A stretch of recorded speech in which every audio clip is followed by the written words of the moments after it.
Let us start with our basic or the most important or the very basic signal, our unit step function. Okay, that is x of n is equal to u of n. We are very familiar with the diagram.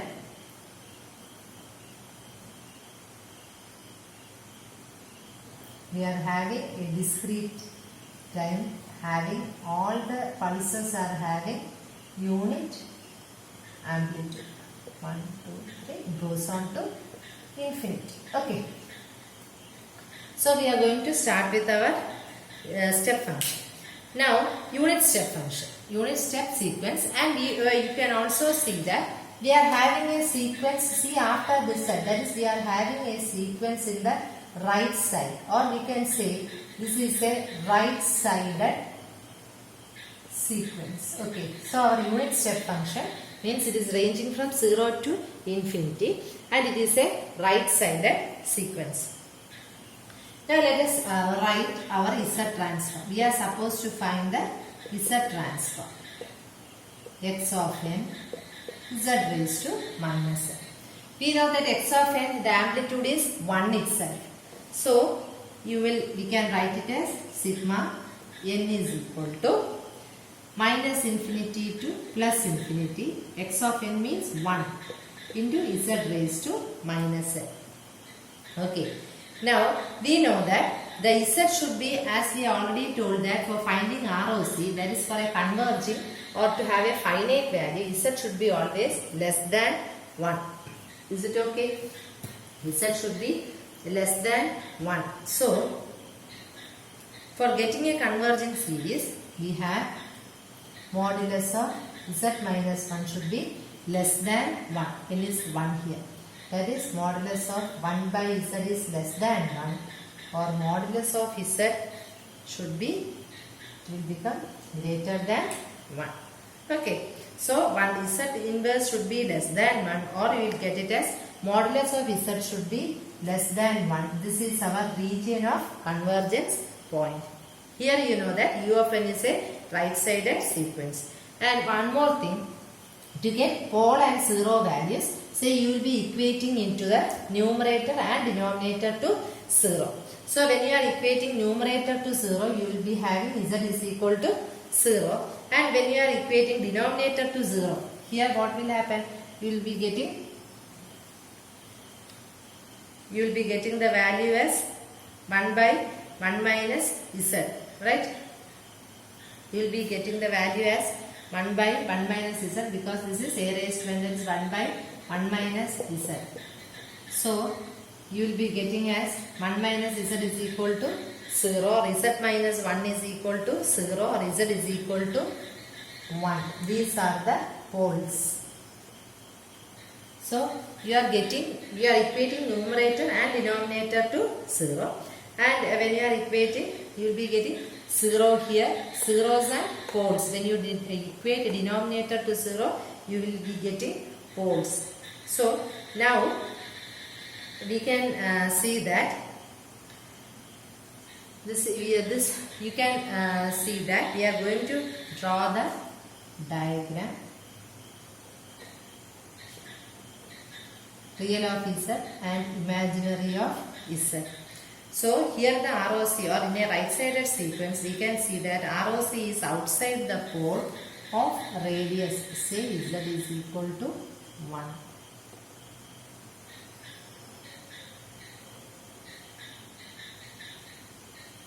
Z is equal to 1. So the region outside Z is equal to 1 is the ROC. Is the ROC. Okay, because we are getting it as ROC is outside the pole. Here we know pole is equal to 1, and ROC is a circle centered at 0. ROC is a circle centered at Z is equal to 0, and it is lying outside the region where Z is equal to 1. Pole is 1. This is the ROC. Okay, so we have studied that in a right-sided sequence, that is the most important thing. In a right sided sequence ROC is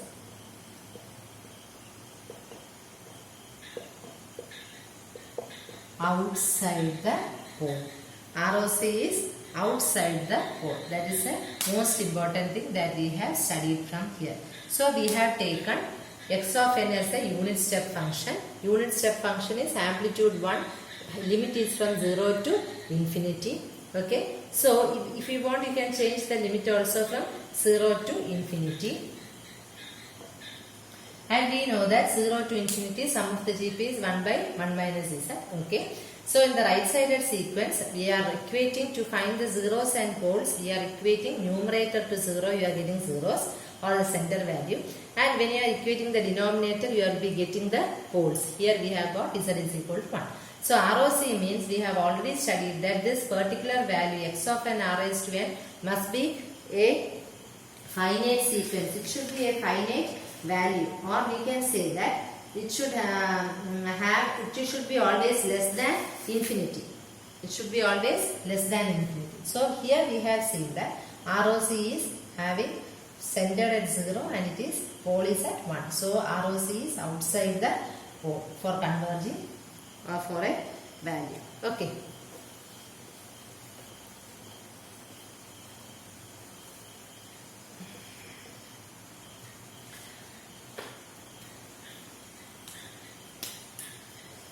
Next one, let x of n is equal to, let's consider another example. X of n is equal to minus u of minus n minus 1. Minus u of minus n minus 1. So, first before going to Z transform, let us sketch the graph here. You know that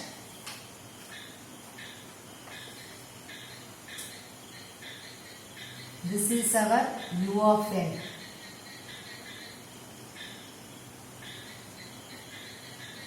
This is our u of n. Okay. Now we are going to shift it. N minus 1. N minus 1 means we have shifted 1 point outside. So this is n minus 1. Okay. That is shifting, we have done it. Now we are having the signal is minus of n minus 1. That means we are having to going to have the reflection. Minus 1, minus 2, etc. Minus 3 till infinity. So the limit is from infinity to minus 1 or infinity to minus 2. This is u of minus n minus 1. That is shifting, scaling and then reflection. For first we have drawn the u of n. Then we have shifted minus 1. We have shifted 1 there. Then we are going to have the reflection. Okay. Now let us start with our Z transform. How this is going to see.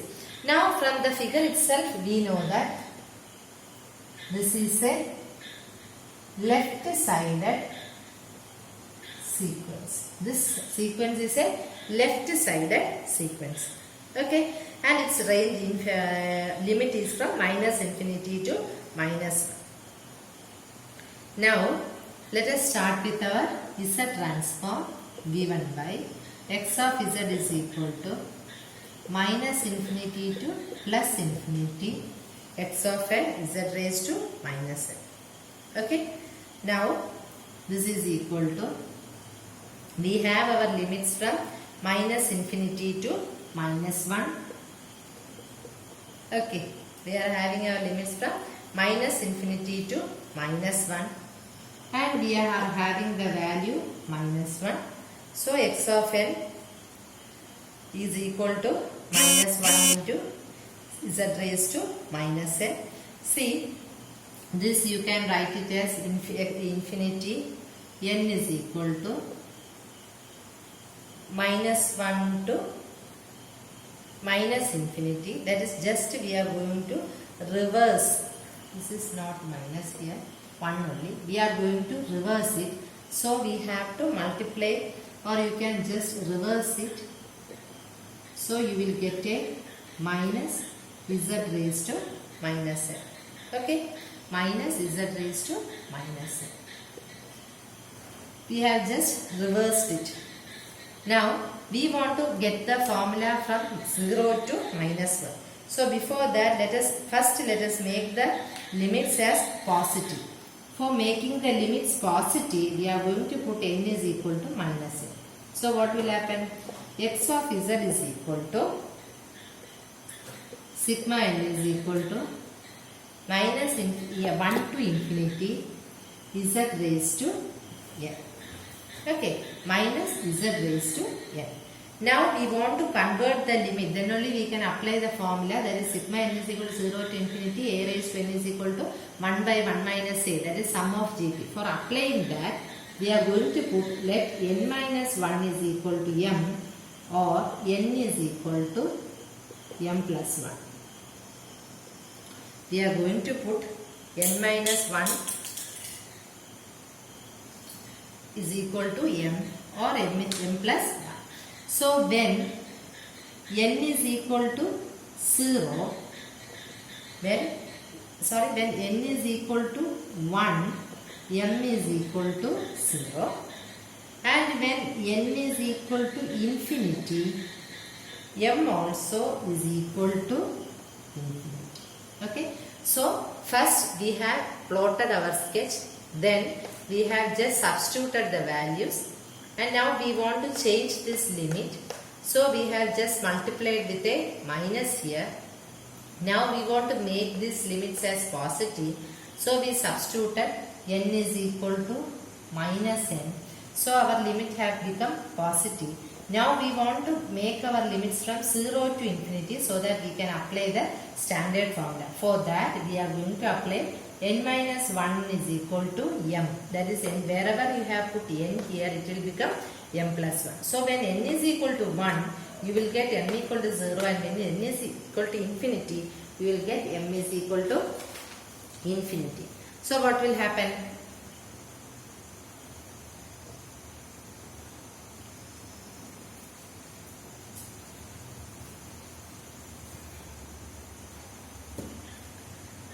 So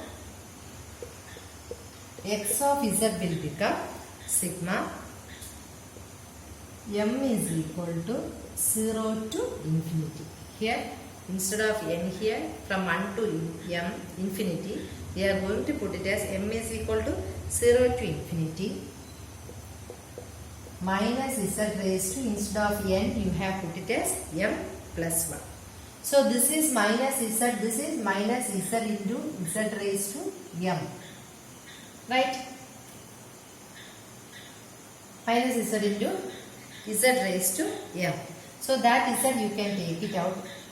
Z sigma m is equal to 0 to infinity z raised to m.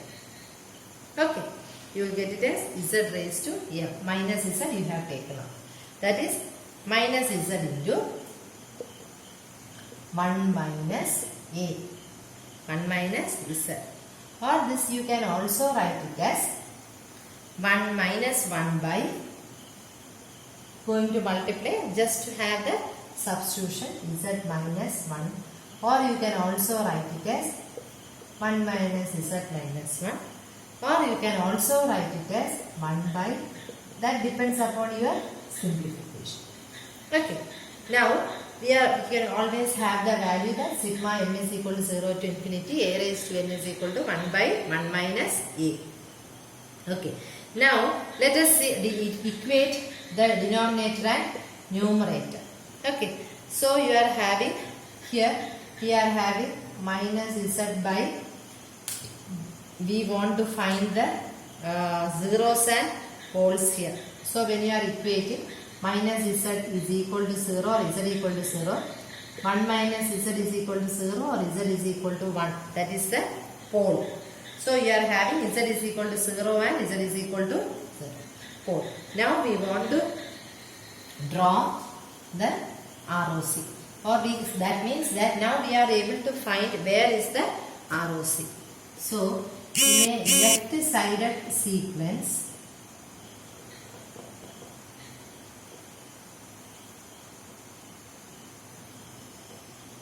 See, now we are having a left side sequence and we are going to have the ROC inside.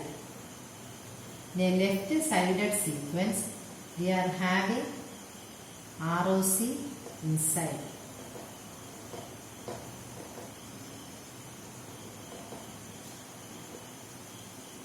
In a left-sided sequence, ROC is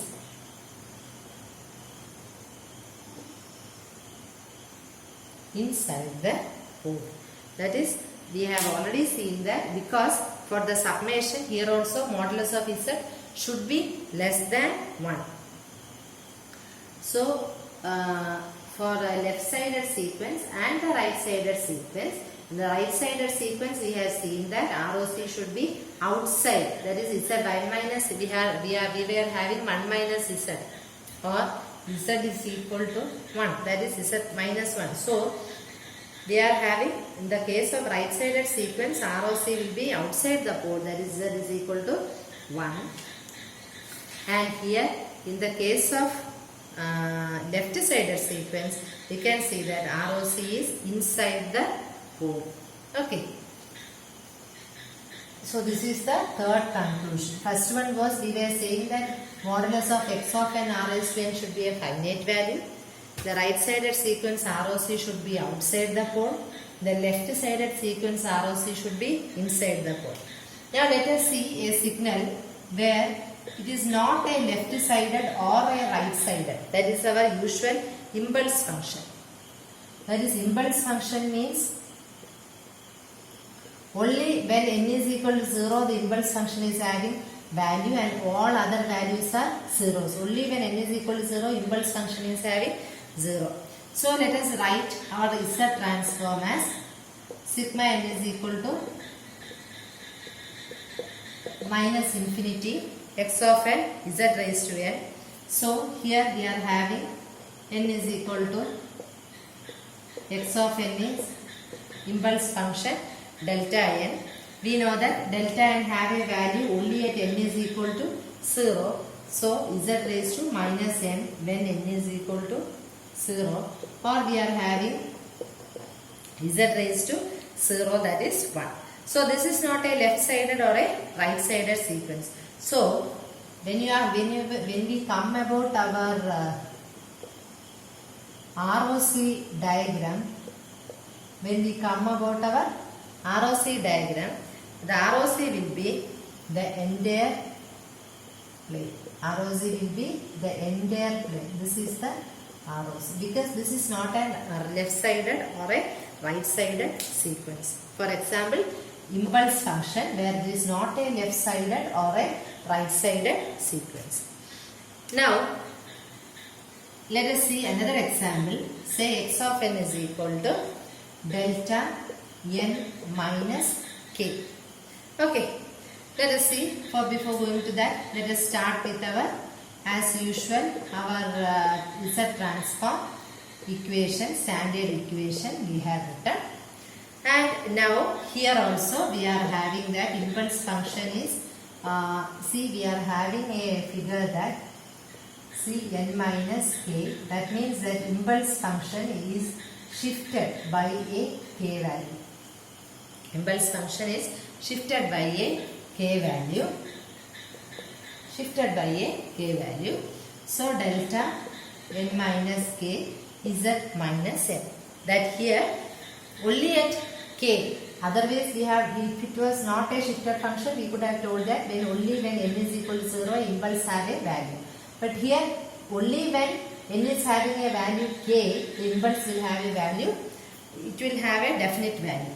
So this reduces to when Z is equal to or n is equal to k. Okay, so Z raised to minus k. That is, except at n is equal to k, all other values multiplication is 0. So here also what will happen? What will happen to our ROC? What will happen to our ROC? Here also it will be the entire Z plane. It will be entire Z plane. It will be at entire z plane because except at z is equal to 0, except z is equal to 0, k is greater than 0. Okay, k is greater than 0. Or at z is equal to infinity, k is less than 0. For example, see, k greater than 0 means k should be positive, right? For example, z raised to, if k is equal to 2, if k is equal to 2, that is z raised to minus 2. Z raised to minus 2 means 1 by z square, right? 1 by z square means, say, let it be equal to 1 by 0. If it is 0 means it will be converging to, say, infinity.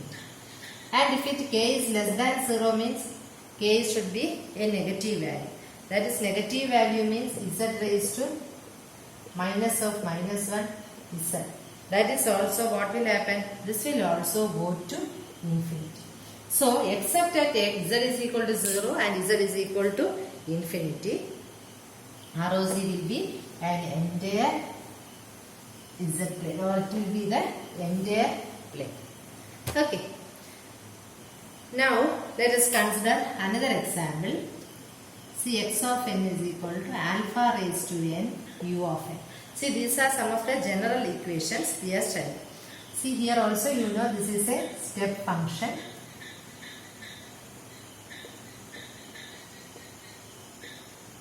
Each of them are having a value of unit amplitude.